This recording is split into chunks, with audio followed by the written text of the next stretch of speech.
உலகம் முழுக்க தமிழர்கள் பரவி வாழ்ந்தாலும் தமிழர்களுக்குன்னு சொல்லப்படக்கூடிய மரபு வழி தாயகம் ரெண்டு. ஒன்று ஈழம், மற்றொன்று தமிழ்நாடு. ஈழம் நம்ம கிட்ட இல்லை. எஞ்சி இருக்கக்கூடிய தாய் தமிழகத்தை காக்க வேண்டியது ஒவ்வொரு தமிழர்களுடைய கடமை.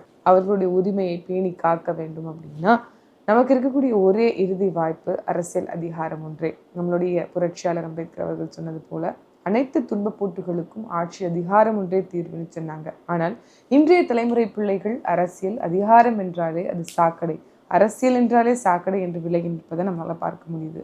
ஆனால் அரசியல் என்றால் சாக்கடை இல்லை, அதை பூக்கடையாக மாற்றுவோம் என்பதை மக்களுக்கு உணர்த்துவதற்காகத்தான் தமிழ் முழக்கம் மூச்சை இழக்கலாம் பேச்சை இழக்கலாமா ஊடகம். இன்னைக்கு என்ன பேச போகிறோம் அப்படிங்கிறத நேரடியாக காணொலிக்குள்ளேயே போய் பார்த்துக்கலாம் வாங்க.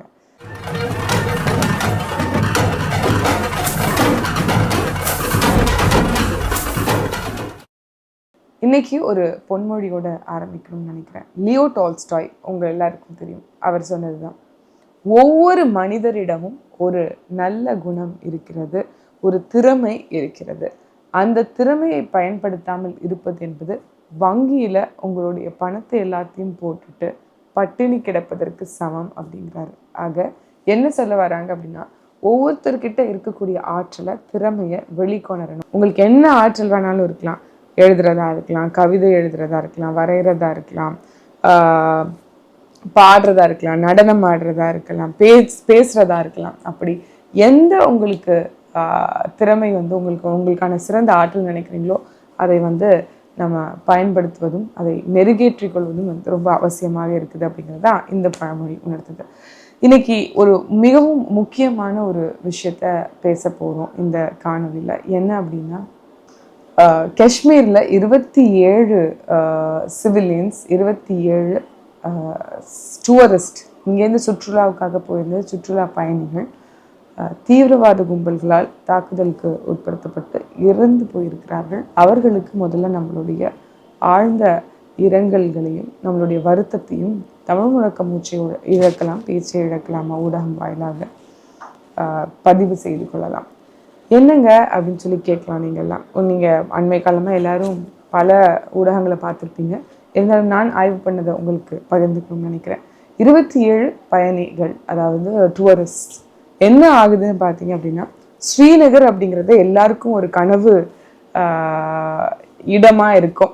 யார் ஒருவர் ஒரு சம்மர், ஒரு வெயில் காலம் தொடங்கிடுச்சு அப்படின்னாலும் நம்ம ஒரு முறையாவது காஷ்மீருக்கு போயிட்டு வந்துடணும் அப்படிங்கிறது பல பேருக்குடைய எண்ணம் இருக்கும். அப்படி காஷ்மீரில் ஒரு மிகவும் அழகிய இடமான, ஒரு எழில் கொஞ்சம் இடமான ஸ்ரீநகர்ல 96 கிலோமீட்டர் தூரத்தில் இருக்கக்கூடிய பஹல்கம் அப்படிங்கிற ஒரு இடம்.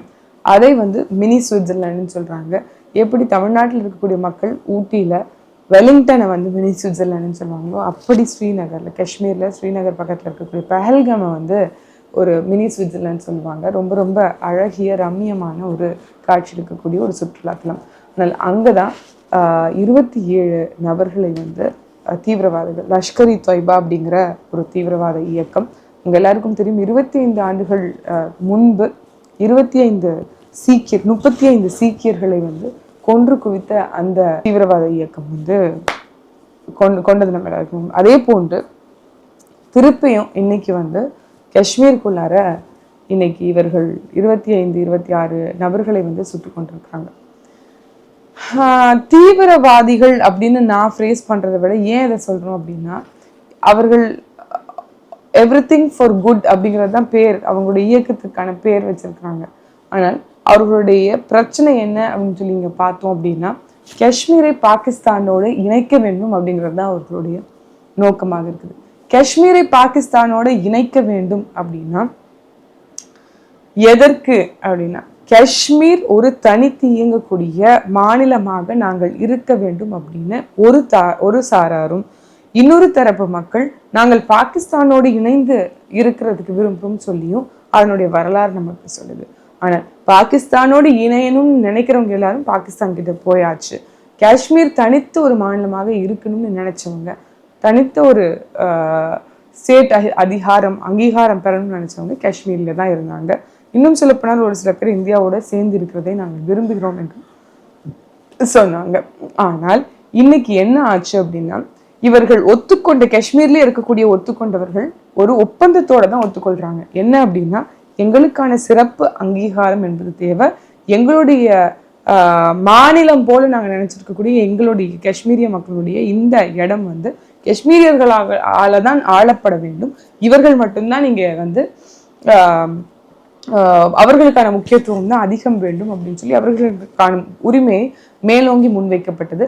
அப்போது இந்தியா என்ன சொல்லுது அப்படின்னா, உங்களுக்கான சிறப்பு அந்தஸ்து எப்போதும் இருக்கும். நீங்க வந்து ஒரு ஸ்டாச்சுட்டரி பாடி மாதிரி தான் இருப்பீங்க. உங்களுக்கான தனி நிர்வாகம், உங்களுக்கான தனித்து ஒரு தன்னாட்சி சுயநிர்ணய ஆட்சியினுடைய வரையறைக்கு உட்பட்டு தான் இந்த இடம் இருக்கும் அப்படிங்கிறது தான் ஒப்பந்தத்துல கையெழுத்து போட்டு இந்தியா தன்னோட காஷ்மீரை வைத்துக் கொண்டது.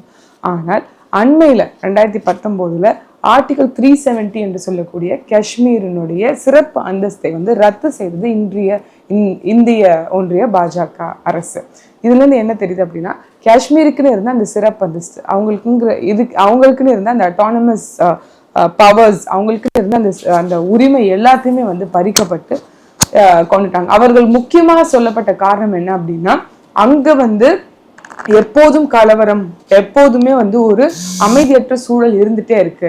அப்போ ஒரு அமைதித்தன்மையை நம்ம உருவாக்கணும் அப்படின்னா நாம அங்க வந்து இந்த சிறப்பு அந்தஸ்தை நீக்கினா மட்டும்தான் இந்தியனுடைய ஆர்மி ஃபோர்ஸ் அங்க இருந்து ஒட்டுமொத்த மக்களையும் காக்க முடியும் அப்படிங்கிற ஒரு வெற்றுவாதத்தை முன்வைத்தது. ஆனால் கார்கில் தொடங்கி அண்மையில பாஜகவினுடைய அரசு திருப்பியும் 3வது முறை வெற்றி பெறும் போது, ஐ திங்க் 2019 நினைக்கிறேன், புல்வாமா அப்படிங்கிற ஒரு மிகப்பெரிய சம்பவம் நடந்தது. அன்னைக்கும் நம்மளுடைய நாட்டினுடைய இராணுவ வீரர்கள் தான் வந்து பலியானார்கள். அவர்கள் தான் வந்து இந்த நாட்டுக்காக அவர்களுடைய உயிரையே வந்து போகிற வைக்கிறதுக்கு முக்கிய காரணமா இருந்தது இந்திய ஒன்றியத்தை ஆண்ட பாஜகவுடைய அப்பட்டமான ஒரு இன்டெலிஜென்ஸ் ஃபெயிலியர் அப்படிங்கிறது தான் நம்ம வந்து பார்க்க முடியும். அதைத் தொடர்ந்து இன்னைக்கு பஹல்காம்ல நடந்திருக்கக்கூடிய இந்த சம்பவம் என்பது இராணுவ வீரர்களுடைய பாதுகாப்பையும் தாண்டி இன்னைக்கு அவர்களுக்கு இப்படி ஒரு கொடுமையான சம்பவம் வந்தது அப்படின்னா, இதுல கேள்வி கேட்க வேண்டியது நம்ம யாருன்னு பார்த்தோம் அப்படின்னா பாஜக அரசை தான். இதற்கு தார்மீகமாக ஒன்றிய பாஜக ஆளக்கூடிய பிரதம மந்திரியாக இருக்கக்கூடிய நரேந்திர மோடி அவர்களும், அதே போன்று அமித்ஷா அவர்களும், உள்துறை அமைச்சராக இருக்கக்கூடிய அமித்ஷா அவர்களும் தார்மீகமாக அவர்கள் பதவி விலகினால் மட்டும்தான் இதற்கான உண்மை என்ன சொல்றது தார்மீகமான ஒரு நியதி கிடைக்கும் அப்படின்னு நினைக்கிறேன். ஏன்னா பாதுகாப்பை உறுதிப்படுத்த வேண்டியது என்பது இந்த இந்திய ஒன்றிய அரசுடைய கடமை. ஆனால் அதை நட்டாத்துல விட்டு இன்னைக்கு டூரிஸ்டா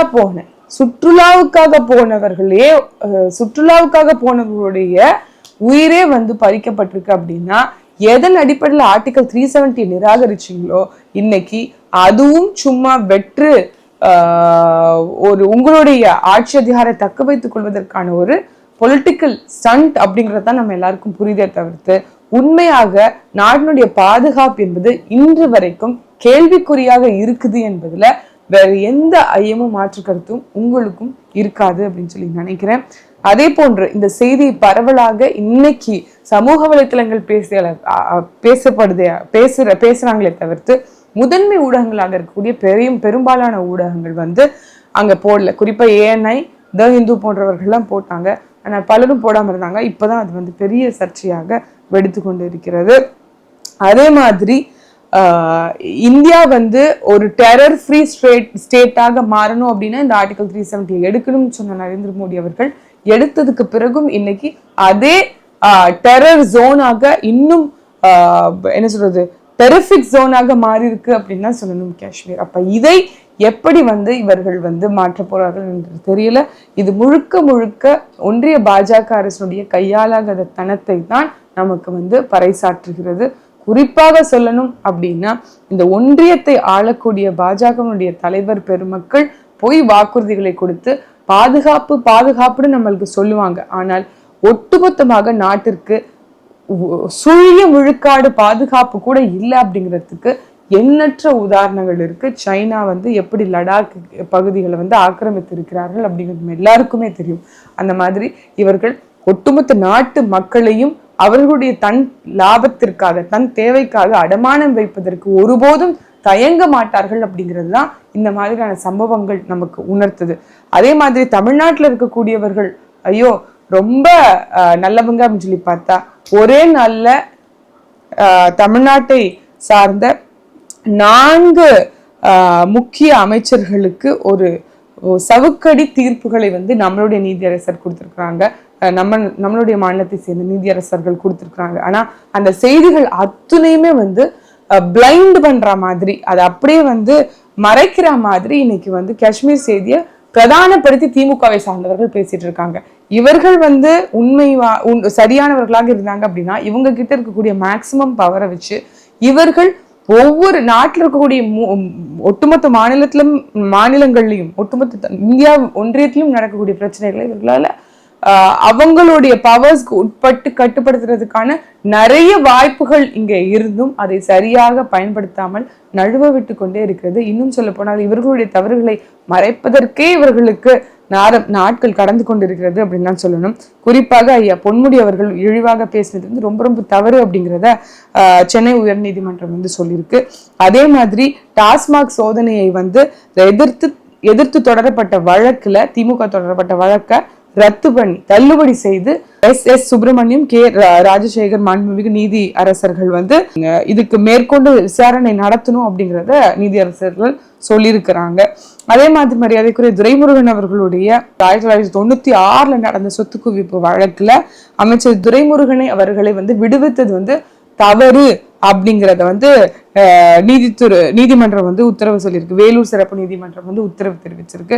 அதே போன்று அமைச்சராக பதவியேற்றிருக்கக்கூடிய மரியாதைக்குரிய செந்தில் பாலாஜி அவர்கள் இன்னைக்கு வந்து அவர்கள் அமைச்சராக பொறுப்பேற்பதற்கு நீதித்துறை வந்து அனுமதியே கொடுக்கல. அவர் வந்து ஆர்டிகிள் 21 வந்து மீறினார். அவருக்கு உடல்நல கோளாறு அப்படிங்கிறதுனால தான் அவருக்கு ஜாமீனே கொடுத்தோம்.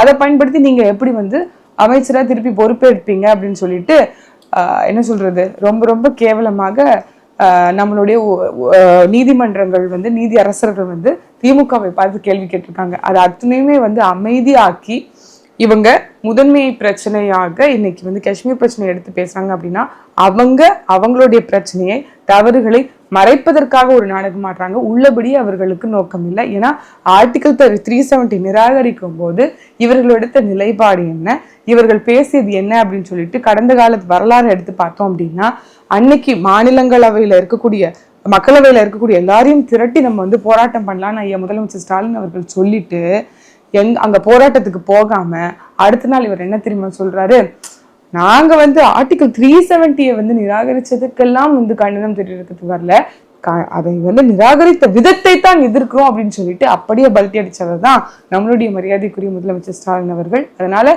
இவர்கள் போடக்கூடிய நாடகத்தை நம்ம ஒருபோதும் நம்பக்கூடாது. அதே போன்ற இந்திய ஒன்றியத்தில் நடக்கக்கூடிய எந்த அராஜகத்தையும் நாம தார்மீகமாக வன்மையாக கண்டிக்க வேண்டியது ஒவ்வொரு தமிழர்களுடைய அவசியம் அப்படின்னு சொல்லி இந்த காணொலியை முடித்துக் கொள்கிறேன். ஏதேனும் ஐயங்கள் இருந்தால் கட்டாயம் நீங்க பின்னூட்டங்கள் எடுங்க. வரக்கூடிய மே 18 நடக்கக்கூடிய மே 18 இணைய எழுச்சி மாநாடுக்கு அத்துணை பேரும் கலந்து கொள்ளணும்.